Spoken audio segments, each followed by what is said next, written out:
میری شادی کو ابھی صرف 4 دن ہوئے تھے اور میں نئی زندگی کے خوابوں میں غمگین تھی، مگر ان دنوں میں نے ایک بات صاف محسوس کی کہ میرے شوہر احمد ہمیشہ اپنے والد کامران کے سامنے دبے ہوئے رہتے تھے، جیسے ان کے اندر کوئی خوف بیٹھا ہو۔ شادی کی پہلی رات ہی احمد نے مجھ سے کہا تھا کہ وہ بہت غصے والے آدمی ہیں، اس لیے ان کی ہر بات برداشت کرنی پڑے گی ورنہ وہ طوفان کھڑا کر دیتے ہیں۔ میں نے اسے ہنس کر ٹال دیا، مگر چند دنوں میں مجھے بھی کامران کے سخت لہجے اور برتاؤ کا اندازہ ہو گیا۔ وہ چھوٹی چھوٹی باتوں پر احمد کو ڈانٹ دیتے تھے۔ 5ویں دن صبح سویرے احمد خوشی بولا کہ آج ہم کہیں باہر گھومنے چلیں گے۔ میرا دل خوشی سے جھوم اٹھا، لیکن کمرے سے نکلتے ہی کامران کی گرج دار آواز گونجی، فیکٹری میں تمہاری غیر حاضری کی وجہ سے نقصان ہو رہا ہے اور تم یہاں بیوی کے ساتھ وقت ضائع کر رہے ہو۔ احمد کے چہرے کا رنگ اڑ گیا، اس نے مجھ سے معذرت کی اور جلدی سے تیار ہو کر فیکٹری چلا گیا۔ میرا دل مانسا ہو گیا، مگر سوچا نئے گھر میں صبر ہی بہتر ہے۔ میں باورچی خانے میں جا کر برتن دھونے لگی، کیونکہ شادی کے تیسرے دن ہی کامران نے ملازمہ کو نکال دیا تھا اور کہا تھا کہ جب گھر میں بہو آ گئی ہے تو نوکر کی ضرورت نہیں۔ دن بھر کے کاموں سے تھک کر جب میں اپنے کمرے میں جانے لگی تو کامران نے مجھے آواز دی۔ میں فوراً دوپٹا درست کیا اور ان کے کمرے میں چلی گئی۔ وہ مجھے عجیب نظروں سے گھور رہے تھے۔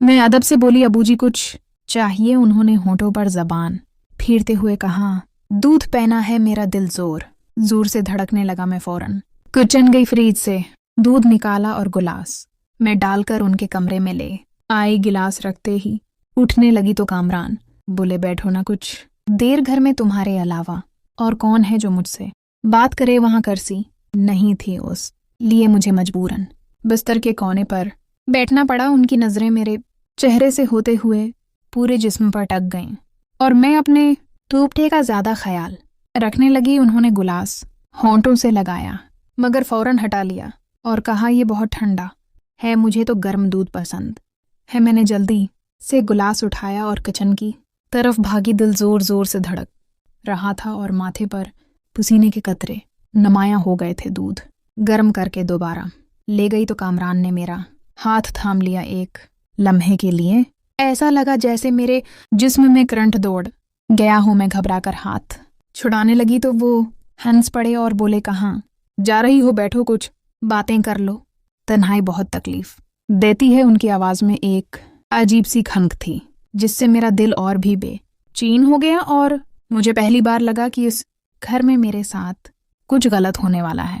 اگلے دن جب احمد صبح سویرے فیکٹری چلا گیا تو میں نے پورے گھر کے برتن دھوئے، فرش صاف کیا اور باورچی خانے کی صفائی مکمل کی۔ تھکی ہاری اپنے کمرے کی طرف جا رہی تھی کہ کامران نے پھر مجھے آواز دی۔ اس بار میرے قدم جیسے زمین میں دھنس گئے، کیونکہ کل رات کا منظر بار بار میری آنکھوں کے سامنے آ رہا تھا۔ میں نے خود کو سنبھالا اور دوپٹا اچھی طرح لپیٹ کر ان کے کمرے میں داخل ہوئی۔ کامران کرسی پر بیٹھے ہوئے تھے، آنکھوں میں ایک عجیب سی چمک تھی۔ انہوں نے مسکرا کر کہا، نیاب کل تم نے مجھے بہت اچھا دودھ دیا، مگر آج میں چاہتا ہوں کہ تم میرے پاس بیٹھو اور تھوڑی دیر ساتھ دو۔ میں ہچکچاتے ہوئے بولی، ابو جی مجھے ابھی کھانا بھی بنانا ہے۔ مگر انہوں نے سخت لہجے میں نے کہا بیٹھو تو بیٹھ جاؤ۔ میں مجبور ہو کر بستر کے کنارے پر بیٹھ گئی۔ وہ آہستہ میرے قریب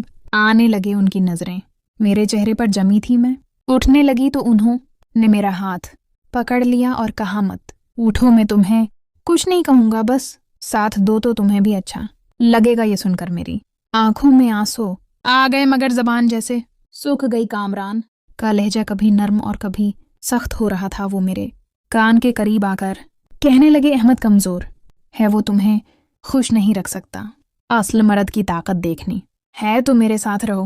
ان کے الفاظ میرے وجود کو کاٹنے لگے اور میں نے پوری قوت سے ہاتھ چھڑانے کی کوشش کی، مگر وہ مجھ سے زیادہ طاقتور تھے۔ انہوں نے مجھے کھینچ کر اپنے قریب کر لیا اور میرا دل خوف سے کانپنے لگا۔ میں بار بار کہتی رہی، ابو جی یہ غلط ہے، مگر وہ بے پرواہ تھے۔ ان کے چہرے پر ایک ویسی ہی مسکراہٹ تھی۔ کچھ دیر بعد جب وہ پلنگ پر لیٹ گئے تو میں اپنے کمرے میں آ گئی۔ میرے جسم پر